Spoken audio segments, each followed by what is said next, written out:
Welcome to the Better Sex Podcast. My name is Deborah Catt, and I am your shameless host. This is the Better Sex Podcast, where we have unfiltered conversations about the many possibilities of sex and relationships, so that you can figure out what works for you and have the sex and relationship on your terms. I truly believe that a sexy world creates a happier and a safer world.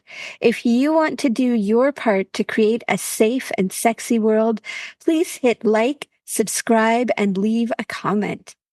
Today, we are diving into the world of my guest, Alesandra Madison. She is the creator of Dom Sub Living. Through online training and mentorship, she helps new and experienced Doms and subs live the BDSM lifestyle to the fullest. So I first became aware of her through her summit, Dom Sub Living Summit, which was really quite brilliant and had just so many good speakers, some great topics, and really centered around the BDSM lifestyle. And I'm so delighted that she's joining me here today. She's a new and exciting colleague connection. And said, Levitt, can you go ahead and introduce yourself and tell us a little bit about how you got here? Yeah, well, first of all, I'm just so excited to be here. I'm so glad that you enjoyed the summit. We had so much fun at that summit. And so we're just so glad that, so many people were able to take advantage of it. But as you said, my name is Alesandra Madison. I run domsubliving.com. And how I got here, it's kind of a long story, but I'll try to make it short. But basically, my husband and I were kinky like our whole relationship. Like ever since we got married and were dating, we were always kinky. But we would do BDSM things, but not really call it BDSM or know that it was BDSM. But we started having a lot of issues in our relationship too. But we started seeing how like having the hot makeup sex and, being all kinky afterwards, how that really actually helped things, but it wasn't getting to like the real root of the issues. So long story short, we did a lot of therapy and counseling, but we really just saw how tapping into those dominant and submissive roles and taking kink out of the bedroom really benefited our lives and made our marriage a whole lot better. So we lived in San Francisco at the time. That's like the kink capital of the world. So we fully took advantage of everything we can get our hands on there and just really embrace the lifestyle, embrace the community. And then so it just became that more and more people were asking us questions. We started teaching more. And so it just made sense to start the website. And now it's just helping thousands of people. And we have, courses and events. And so it just really took off from there. Beautiful. Thank you. So I'm curious if you would say a little bit more about like when you say BDSM lifestyle, what do you mean by that? So there's different ways to look at it. So so everyone kind of knows what BDSM is. So BDSM is kink and it's technically, bondage and discipline, dominance and submission and sadomasochism. And kink is just anything really that's outside of the vanilla spectrum, that like normal spectrum. So when we talk about it being a lifestyle, it's more being intentional about it and making it like a way of life and trying to put it into all aspects of our lives. So even though like obviously we're not doing kink all the time, we're not doing kink when we're at the grocery store and things like that, but it's still a part of our mindset and our identity. And so that's kind of how we like to look at it, that we're just making it more like holistic, basically. Beautiful. Thank you. So, hearing you say that, I'm imagining you're talking about the dynamics, the power dynamics of Dom sub, perhaps the ritual that comes with the protocols of BDSM, and the accountability aspect of BDSM and the Dom sub experience. Is that accurate? Yeah, but I will say that, because like you said, it is a power exchange. But sometimes where people get hung up is, well, they think like, well, I can't live the lifestyle because I don't have a partner, or, it's, they're single and or, a lot of times, women will sometimes read 50 Shades of Grey and they think they need to find their perfect Christian gray. But I really, tell people that the lifestyle is about you and what you want out of it. So, try to not make it so dependent on, either having a partner or just having, the best partner there is, but really just making it about your own identity. So, like, I'm a submissive. And so I try to be the best submissive I can be, the best version of myself. So, even though I have a partner, I'm still doing things to the best of my ability. Beautiful. Yeah, when I hear you say that, a million years ago, I heard Milena say something about protecting the property and taking really Mhm. care of it. And what I've always taken away from that, and like you said, is being that best version of yourself. Being the most fit person that I can be within my own body. And how do I bring the disciplines that somebody else might from the outside, and have that happen from the inside out. And so I really appreciate that. Yeah, because that's totally a good way to look at it. It is like, I am my dom's property. And so I do, try to take care of myself the best of my ability, to respect my body, to nourish my body and do all those things.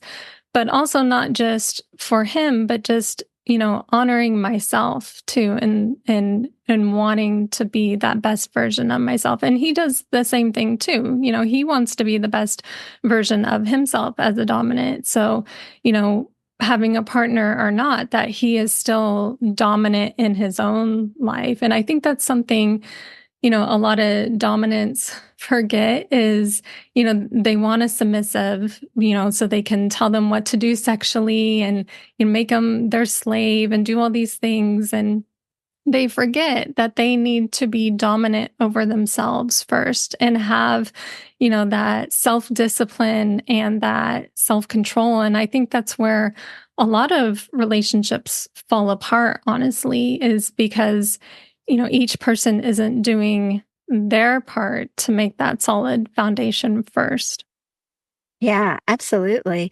And I think it can be tricky when we get into situations where, um, well, actually, before we go there, I'd love it if you could talk a little bit about the difference between, say, a 24/7 relationship and maybe a play partner relationship or a play relationship.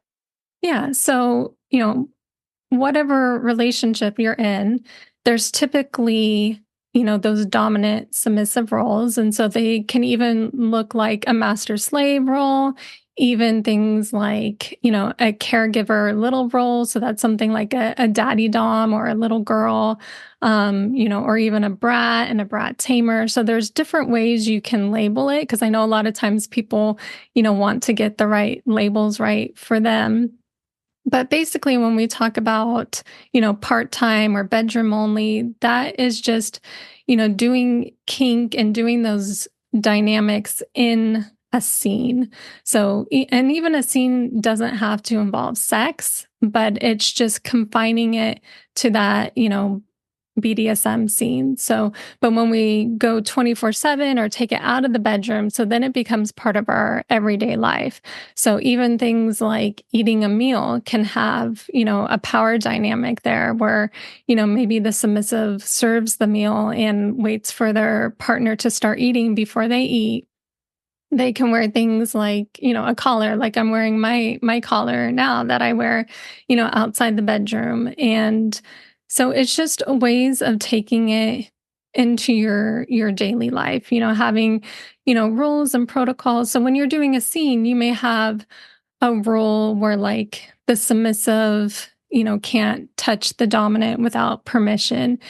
But then outside the bedroom, you can have different rules too. Like the submissive has to, like text their dominant, within a certain time frame, or make sure they, eat a certain, requirement of meals. It can get as like creative and, intricate as, as agreed upon basically. And so that's why it's always good to have a contract too. So, we always want to make sure that everything is consenting because on the surface, you know, a lot of these things look abusive even. So we want to make sure that this is all negotiated. And so whether you're bedroom only, you're 24/7, that, all of this is agreed upon. Thank you.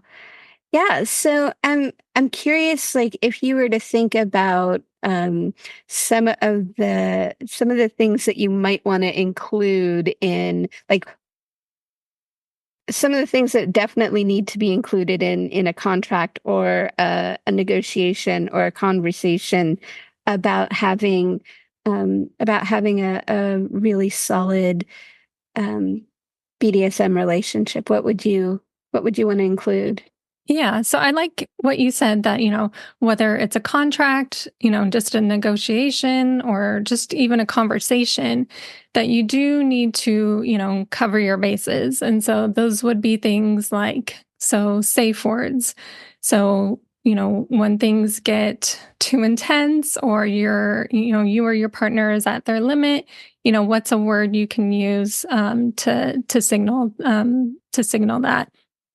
And then some other things are you want to have like your hard and soft limits. So these are things like things that you won't do or things that you maybe might do under certain conditions.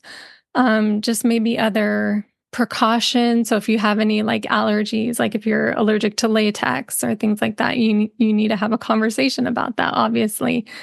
And then just kind of too, like what are some like overall expectations you have for either that scene or that relationship and where you want it to go to and just kind of like what your titles you'd like to be, like I said, if you want master slave or daddy dom little girl. Some people are very particular about their titles and titles they won't use or words they won't use. And so those are all things you need to talk about. If punishments are on the table, what does that involve? So, yeah, I mean, a contract or even if you're discussing it, it can be as detailed and cover as much as you want, or, just be like a little simple outline. So you can definitely make it your own. Yeah, I just when you were talking, I was thinking about the words that you don't want to hear as well as the words that you do want to hear, and it because those kinds of things can really shut down the the play as well. It's like, oh, so we're going to go in this direction, and there's these few things that are going to take me out. So I think, Yeah, well, definitely. Because I mean, people have, traumas too. So, there may be things that, can actually trigger people and, put them in, a mental health crisis even. And so, we do really have to be careful, So yes, some things are just like turnoffs, but for some other things, it can be, really, really important and sometimes even dangerous if it crosses that line. mm. I'm curious how you guys started teaching together and like what were some of the classes that you taught? So mostly, again, it was just like people informally asking us because we have two kids, so two young boys, and that seemed the thing that like people were the most curious about was how do you do this when you have children, especially being 24/7. And so that's kind of what we started teaching about the most. Again, we were in San Francisco. And so they have these things called munches, which is like an informal BDSM event. And so, we would teach there and just talk to other people about how we were able to do this, even though, we had kids at the time who were, toddler, age. And, then they grew up to be tweens and teens, but how have we been able to do this with them in the house? And then, it's a little hard teaching skills as the submissive. So, that was always like more my dom's area. But when we got the blog going, because I just love to write. And so it was really nice to have an outlet for that. But that's when like people really started asking questions and just wanting more information. And I was teaching the basics. And it was interesting. I sent out a survey to my audience and asking them what their biggest struggle was in regards to living the BDSM lifestyle. And I thought I would get questions like, oh, I want to learn rope bondage or, I want to, do a scene and, have it be really great. But like the majority of the questions were all, you know, how do I live this lifestyle when I have kids? How do I live this lifestyle when I'm busy with a job or when I have health issues? How do I even find a partner? So it really surprised me that like what people were wondering was not so much the skills and the intricacies of it, but a lot of the mindset stuff with it too. So I thought that was just really interesting. Yeah, one of the things that I've also noticed is like the difference between what I have as my fantasy Hmm. and what the day-to-day piece of being a 24/7 submissive can look like. And I know in my own life what really sort of came into play was the fact that like the difference in income um played a big part in how could we play together, how, because all of that conditioning around what it's supposed to look like uh really Yeah, I'm money is huge. I would say, money is like up there with sex in terms of, the mindset issues behind it and, the amount of hangups we have around things, and the taboo, just like we can't talk about sex, like we can't talk about money, you can't ask someone like, how much money do you make? And things like, it's like, it's so funny how, yeah, money just kind of seeps into all aspects of our lives and even into the bedroom and our, BDSM relationships even. So yeah, I could totally see that. Yeah, and especially when we have this like cultural fantasy of the dom who's like the bazillionaire Hmm. who's going to put you on a plane, and when that's not who you're playing with, like when the reality of you know actually being with another human who has his all of the things, it can be challenging to like really square those pieces together. Yeah, yeah, definitely. I think 50 Shades of Grey did a lot for the community. It, made BDSM like a household name. Like my mom, she read, 50 Shades of Grey, so she knows what safe words are and hard and soft limits are. But I think a lot of people do like they need to progress from that and not, live in that fantasy. So it's like a great introduction. It can, get your juices flowing and your curiosity flowing. But yeah, it's making it real life and every day. And, what do you do when your partner doesn't, own their own company with their own helicopter and, make $1 billion is like, yeah, how do you, and you have bills to pay. How do you stay in your role? How do you stay, in that dom sub mindset? And so it can be a real struggle for people. And now that we brought it up, I'm curious, like how do you how do you support yourself in staying in that mindset? Well, so for me personally, so I'm a submissive, and so I have some things like rituals for myself. So, I have my morning routine, so that, looks like meditation and journaling and different submissive mantras, and just making sure I'm nourishing my body and just really staying in communication with my dom too. And another thing that like keeps me in that mindset and him in that mindset too is using we call them, the honorifics with each other. So, for us, that's, daddy, or, sometimes I'll call him sir, even, or master. And so using those terms can really help you stay in that mindset too. But definitely, the self-care just really, really helps, but especially the meditation and the journaling too. I think it's really, for some people hearing that could be surprising how much of your own self-care you need to do to be able to surrender and submit and stay in that role. Um, and Yeah, because it's just like any relationship, like it takes work.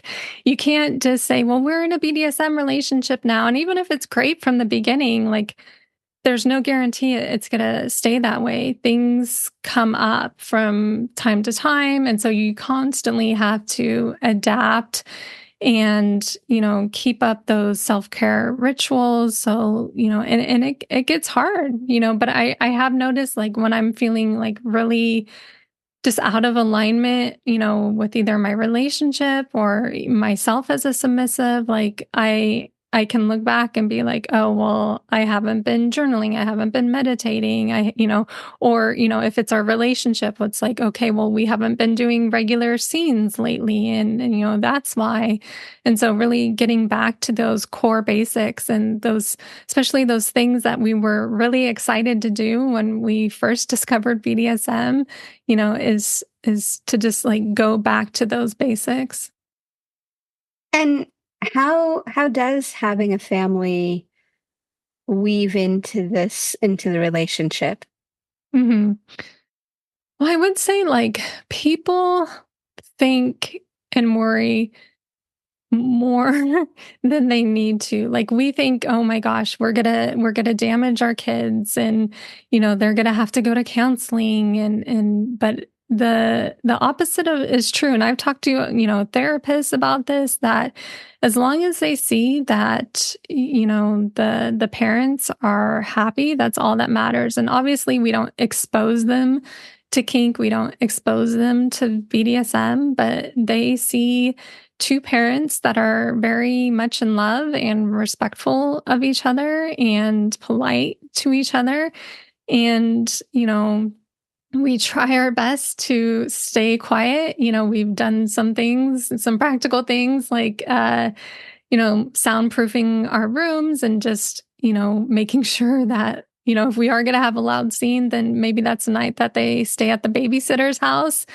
But we try our best to just not expose them. But I always say, heaven forbid, just heaven forbid, like they've found out that you practice BDSM or they walked in on you.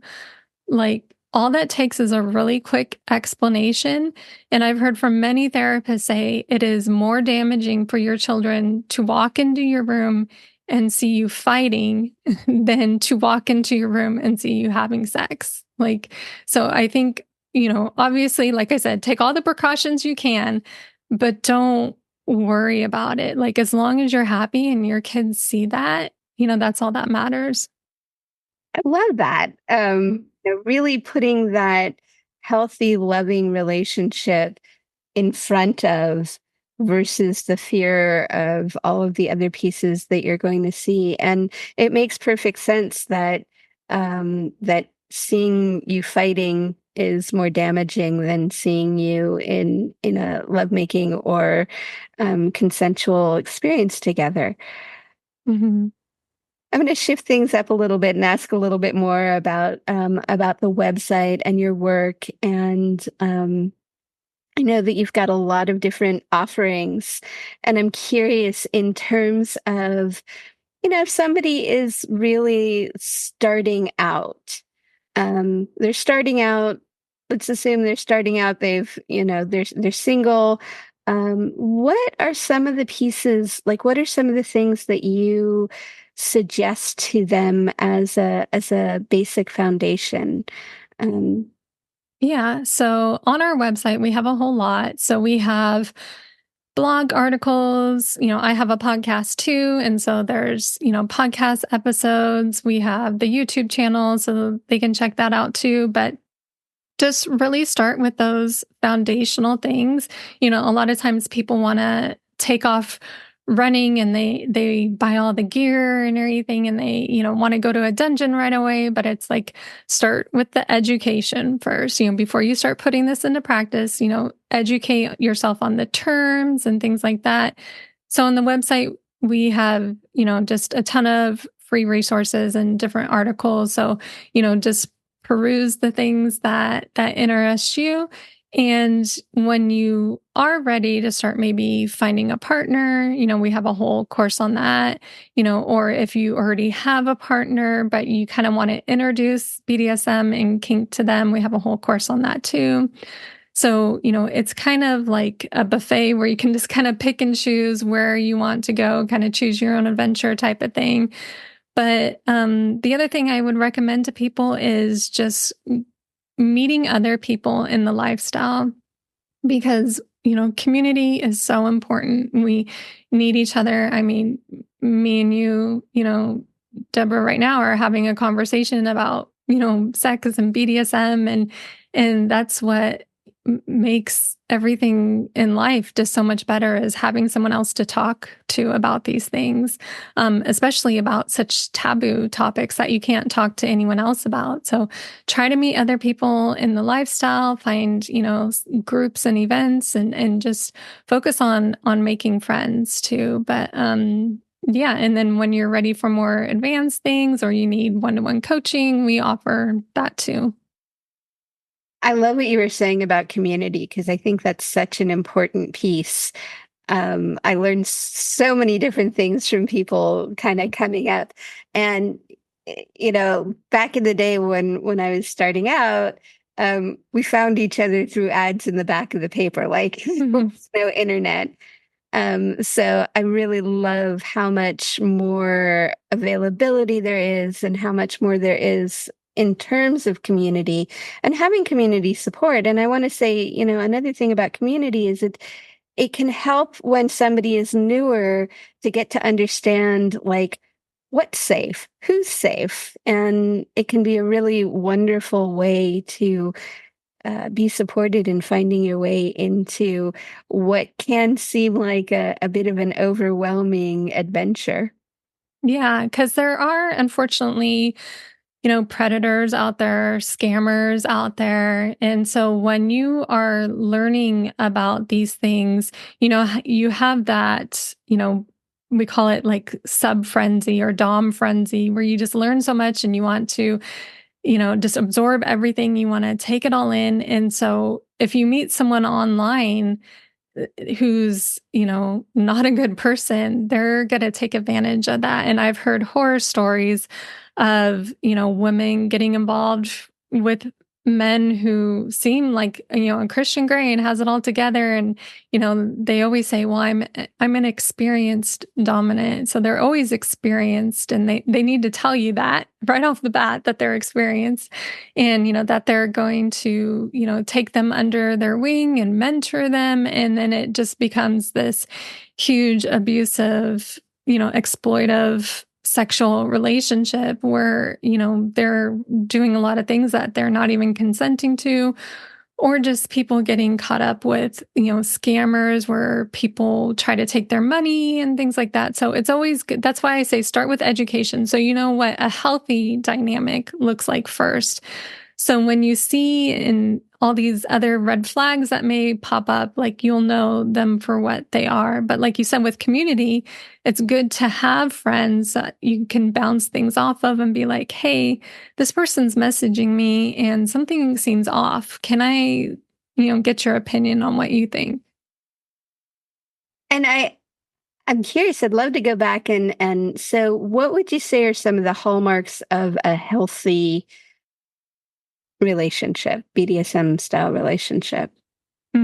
So communication always, so if one person is constantly saying, you don't need to ask questions, you just need to trust me. And, if you're asking questions, that means you're not being obedient or, it it should be the opposite. The other person should be encouraging questions and, constantly saying, is this okay for you? Do you want more? Do you want less? So even in our dynamic, even though we've, been together for, decades, that, once a week on Sunday nights, before, my husband goes to work, that we sit down and we have a weekly check-in where we talk about, what has been going good this last week, what would we want to see more of? What things we want to change? What are our goals for the week? In terms of our scenes, like what kind of scenes do we want to do this week? Is there anything we want to incorporate? So, just all that communication is really what's going to establish that healthy dynamic and mutual respect too, and feeling safe. So even though we're doing like a lot of crazy things that seem really unsafe and risky and taboo, there is that sense of safety still that you trust the other person. So even if it is just like a sexual dynamic that maybe you just hook up on the weekends, you still want to be able to, at the end of the day, say that you trust this person. And I just want to underscore the idea. I mean, I think it's fabulous that you guys have a weekly check-in. Sounds like it's on the calendar and that you can be honest about what's actually happening for each of you in the dynamic. Um, and, so Mhm. having that space that is, I don't know if you would consider that outside of your roles or like a free speech zone or Yeah. So we kind of do sometimes. So even during the week, I do kind of have the military thing where I'm like, can I have permission to speak freely, sir? Kind of a thing, if something really comes up. But even when we're having our check-ins, we're still a dom and sub, so I still try to be respectful when I talk to him. And, but sometimes, like let's say we had a really bad week about something or something was really stressful, I may be upset when I'm talking, but I still try to be respectful about it. Just because you're, a submissive or a dom, it doesn't mean you don't have emotions. It's just learning to better, control them and express them. and do you feel like I mean, I know you can't speak for him, but I'm kind of curious uh what you would say, what you think he might say or a dom in general might say about like what is the uh some of the challenges of being, being in charge, holding the space for so long. Yeah, so I know this is, he's expressed this is true for him, but it's true for a lot of DOMs, and a DOM can be a man or a woman or non-binary. So gender doesn't matter in terms of these roles.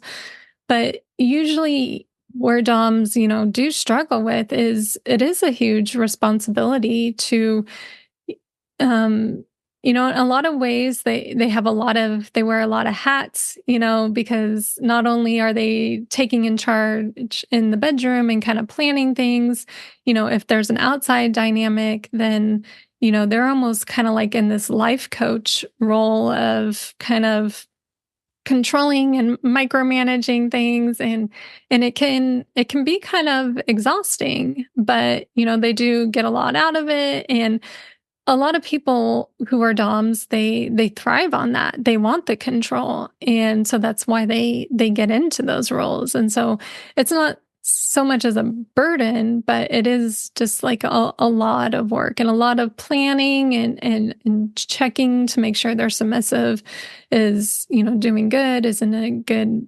headspace, and that they're happy and getting their needs and wants fulfilled too.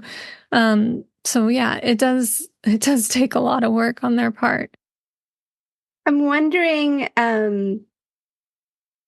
if you were to say, this from the submissive point of view, looking at your dom, um, what would you say is how do you support him? How do you um, support him in being his best? I have ideas about how he supports you in being your best, but I'm curious how you support him in being his best self. Well, so this is going to be different for every dominant because every dominant, has different needs and wants. But for mine, he really thrives on, you know, knowing that he is making me happy. So just being, grateful for what he does and thanking him for what he does, even if it's just, that we did a really fun kinky scene over the weekend, just, making sure he knows how much I liked it, how appreciative of it I am, and just how thankful I am that he's in my life.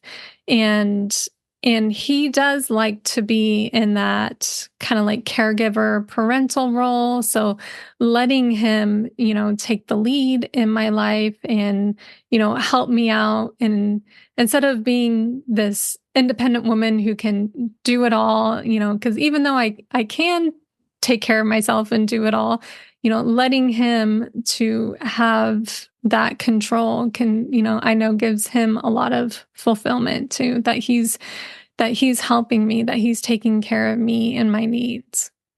So letting him take care of you in those places and really Mhm. expressing appreciation and gratitude and knowing, letting him know that as he cherishes you, you cherish him.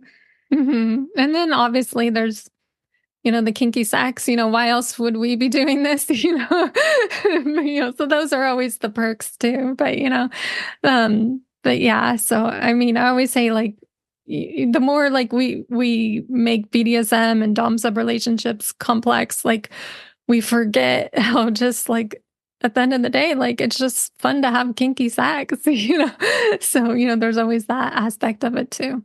I love that. Thank you so much for bringing us back to that. So in a minute, I'm going to invite you to share, like, if there was one thing that you wanted people to get out of our conversation, what that might be. But first, I want to give people a way to support the Better Sex podcast because, sex is a really complex subject and it can, as we were talking about, make or break a relationship. And most of us don't grow up in an environment where talking about sex is welcome. And so that's why I'm offering Sexual Mastery Breakthrough Session, a personalized one-on-one experience for a more satisfying sex life. Because let's face it, a podcast is not enough. You have to have practice. And if you're ready for tools and tips and exercises that you can learn, go to the show notes and book a Sexual Mastery Breakthrough Session. Because, life is way too short for bad sex. So on that note, I'm so curious, like what would you like people to walk away from our conversation with? Well, if, you're listening to this and this sounds interesting to you, or even just, you're curious about it, I just really encourage you to have an open mind and to know that these types of relationships are just as healthy as any other dynamic. And, hopefully listening to me, you can see like we're just normal people too. But I would like people to know just how beneficial these types of relationships are. And, even though there is, all the kinky sex that's enjoyable, there are so many benefits too, and just so much that you get out of it. And it can really help a relationship. Like when we were first starting out and we had a therapist helping us, and, we let them know we were exploring BDSM, and they got to see how much it helped our relationship. I remember our therapist said, like, I wish more people knew about this. And he said, like, I wish I could, prescribe this to people, because he saw how therapeutic it can really be. So I just really encourage people to just have an open mind to explore and just not take themselves seriously either, but just to, like you said, life is too short. And so just really, explore all the different types of dynamics out there, and see what feels best for you. Thank you. So I'd love if you would take a few minutes to talk a little bit about the summit that I discovered you on, and all of the incredible projects and things that are available to people through your website. Yeah, so the summit was a lot of fun because it was me and my dom and like 20 other BDSM educators, and I really just wanted a way to pull all these great minds together and just talk about BDSM and kink and dom sub dynamics. And so it's actually still available if people want to get the replays. It's at domsubdynamics.com. People can check it out there. So we do the summit every year, and then in a couple months, I'm going to be running my first free 4-day challenge. So that's going to be really exciting to kind of help people jumpstart their dom sub dynamic. We do something called the kink bundle in the fall that, again, just brings all these other creators and their courses together in this really, amazing low cost bundle. I think like last year we had like over 30 educators. My goal this year is to have 50. And it's just all packaged up. So, they can get it at one, low price. But, I'm constantly just running just different events and launches. So, yeah, if anybody ever wants to learn more, they can get on my newsletter at domsubliving.com/sign up. But, the summit was a lot of fun. We have a community too, so a lot of people, really enjoyed participating in that community as part of the summit. Yeah, I just have to give a plug for the community is amazing. And, Mhm. I've seen a lot of different summits, and I was really impressed with the way that you brought the community together and how active the community was or is, and supportive. And I think that was part of the VIP experience, but well worth it. Incredible support, really great educators. Highly recommend that. Super excited to have you here, Alessandra. Yeah, it was a lot of fun. I just want to say, is there anything that I might have missed? Anything that you want the world to know? Um, and No, just that I hope people enjoyed this podcast episode and they, go back and binge all your other podcasts. I've been doing that myself. And so you have some really great episodes on there, and just bringing more awareness about these types of topics, because and unfortunately, in the world we live in, with especially Facebook and Instagram, just like banning all of us left and right, and not even being able to, talk about words like BDSM online, we need, podcasts like these, more than ever. Beautiful. Thank you. And on that note, I just want to say, if you know somebody who might be helped by this conversation, somebody who's, thinking about BDSM, or you and your partner want to experiment a little bit more with what it is to be in a relationship that is based on dynamics and fun, kinky sex and everything else, please share this widely, and like, subscribe, and comment wherever you get your podcasts. And again, thank you so much, Alessandra. um, and you can find her at domsubliving.com. Did I get that? Yeah.